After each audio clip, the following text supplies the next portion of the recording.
going on, everyone? Welcome to your 24th tutorial in Python, and today I'm going to be talking to you guys about something that's going to help you compare. It's a little different than last time, unlike operate. Just pay attention, you'll learn something. So the first thing I want to tell you guys is, besides the numbers, you can also compare strings of words.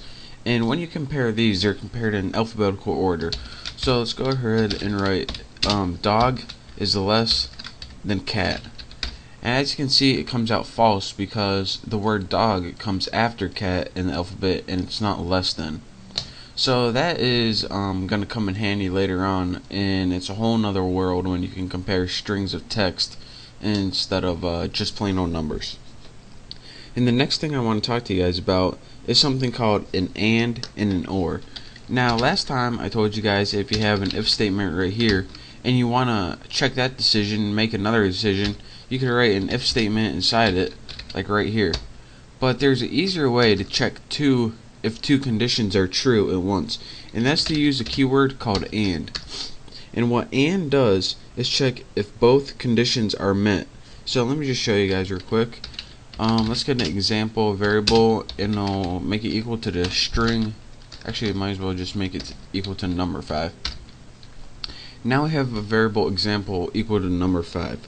So if you want to check if example is, let's put it, if example is less than 3, and then we say we want to check that, and in the last tutorial I showed you guys if you want to check it again, just write if example is greater than 10, which I guess less than 3, greater than 10, that wouldn't make sense. So that was how you would do two decisions on the same variable. But let's go ahead and let me show you how to make or just make it compact kinda. If example is greater than 3, so any number greater than 3, and example is less than 10, then we can print number is between 3 and 10.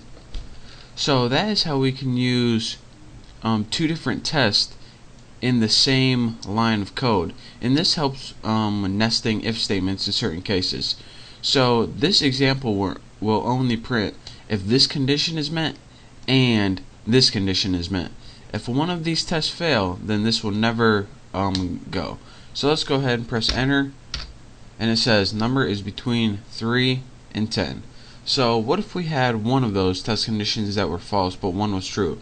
So let's go ahead and write if example is greater than 3, which is true, and example is less than 4, which is false. Let me show you guys what would happen. Print X. As you can see, nothing prints, and this is because if only one test condition is true in the and, the piece of code doesn't get printed.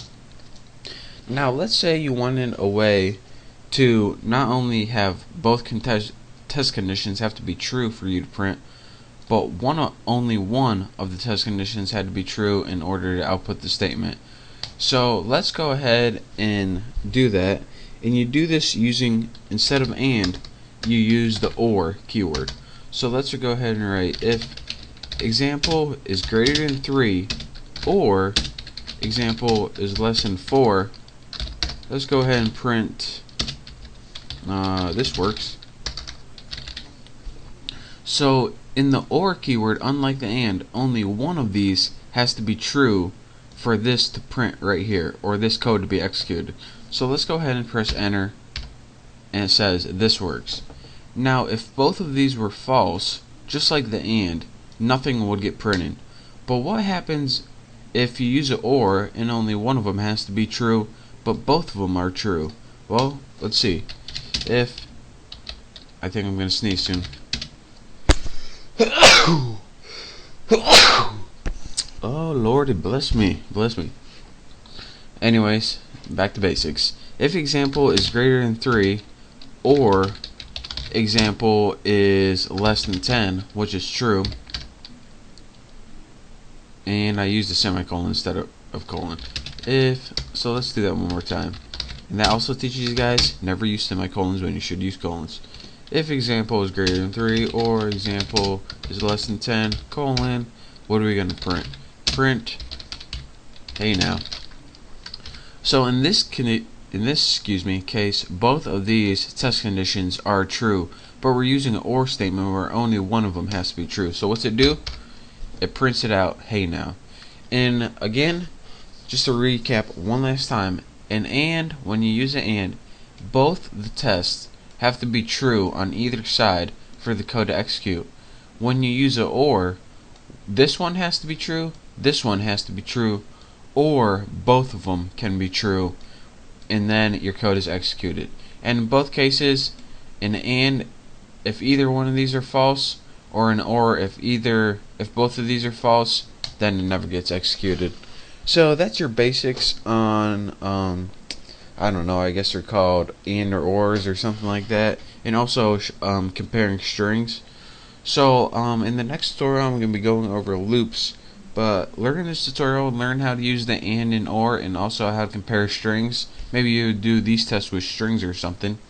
And once you got this down, the basics of this, you're ready to move on to the next tutorial. So don't forget to subscribe to my channel, and I guess I'll see you then.